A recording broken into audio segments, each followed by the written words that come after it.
าพเจ้าบุญตังศรีวรรณาอดีตของห้อยหินเพชรวิลสนอันนี้แมนศิลาจารึกของห้อยหินเพชรวิลสนหรือว่าศิลาจารึกนักงานตามหน้าแนวรักษา1962เพิ่งตลอด74พออยู่ในแล้วก็เพชรอันนี้ตลอดทึกสู้ก็คิดรอบตลอด12 ปีมึงกับพังอยู่ในคุกเพราะนั้นมันมีโอกาสมาเบิ้งที่ว่าจะลึกที่เพิ่นกันเพิ่งได้สร้างไว้อันนี้มันเพื่อนที่พวกเราลงดีเต็มที่ปีเป็นครบ17เป็น6 12ลงเพื่อนหลังนี้แหละเป็นเราที่อิดแหละนี่มันคงหอยอยู่นี่มดเป็น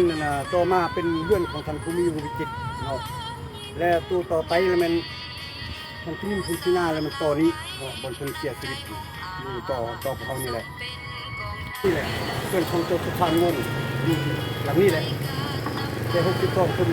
เก็บที่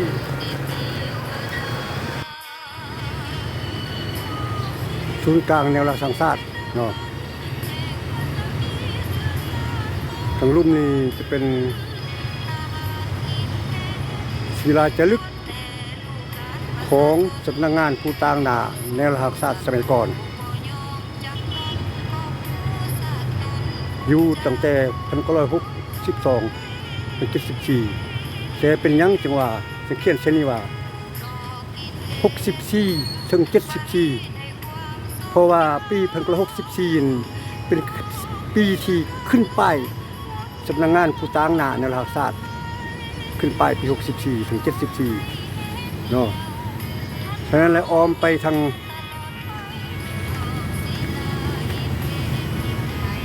งหลังมันจะมีเรียกว่ากองห้อยหินเพชรวิลสนเห็นบ่1962 74มันแตกต่างกันเบื้องนั้นกับเบื้องนี้แต่ว่าศิลาจารึกอันเดียวกันกองห้อยหินเพชรอันเดียวกันเนาะทางหลังนี้แม่นนี่แหละบันทึกตั้งแต่อันเขาลงเวียงจันทน์ครั้งที่1ปี1962เนาะกองห้อยหินเพชรลงกองห้อย2กองห้อยหินเพชรวิลสนลงเวียงจันทน์ในวันที่17เป็น6 1962อย่างบันทึกไว้ทางหลังนั้นต่อสู้ศัตรูบ่ยอมจำนน